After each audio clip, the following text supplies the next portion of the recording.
Similar to the Pfizer vaccine, it is 94% effective in clinical trials and also requires 2 doses. But unlike Pfizer's vaccine, Moderna's can be kept in a standard refrigerator for up to 30 days.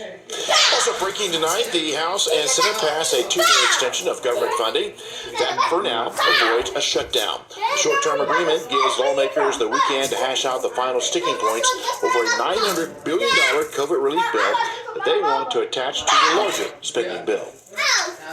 Both sides of the aisle are firmly committed to finalizing another major pandemic rescue package for the American people. Working families of this country today are probably in worse economic condition than at any time since the Great Depression. The plan being discussed would include another round of stimulus checks for most Americans between $600 and $700 person. Negotiations are now expected to continue through the weekend, with congressional leaders hinting at a possible vote on Sunday or Monday. Back here at home, the number of people hospitalized by the virus has dropped again, but more than 2,500 new cases have been reported in the last 24 hours. Today, emotional restaurant workers made their plea, hoping courts will lift bans on in-person dining in an effort to slow the spread. You cannot dine out in Baltimore City and several of its surrounding counties. WGZ investigator Mike Helgren breaks down the new lawsuit. These decisions need to be overturned.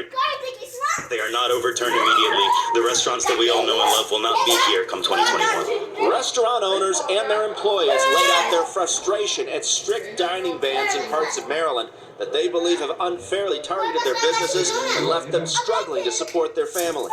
It's an emotional time. I've always been able to do what my father told me to do. Take care of the people that take care of you. This has got to make me so emotional. Michelle Robinson is a server at the Inner Harbor Phillips Seafood Restaurant. She's 9 months pregnant. We're struggling. I'm just ready to get back to work.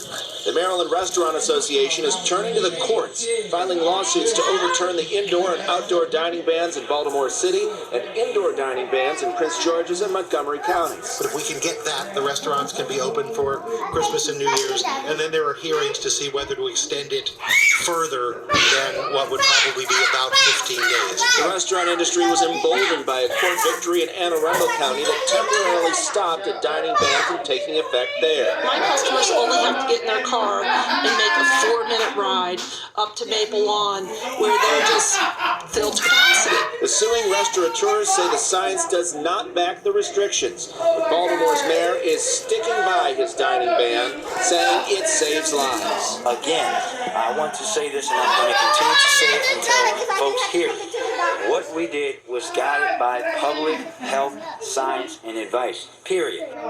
About 100 restaurants are involved in this lawsuit, and the mayor says the city's law department is preparing a response. In Baltimore, Mike Helgren, WJZ. Mike, thank you. Mayor Brandon Scott announced that while members of the Latin community make up 5% of the city's population, they make up 15% of the city's COVID cases.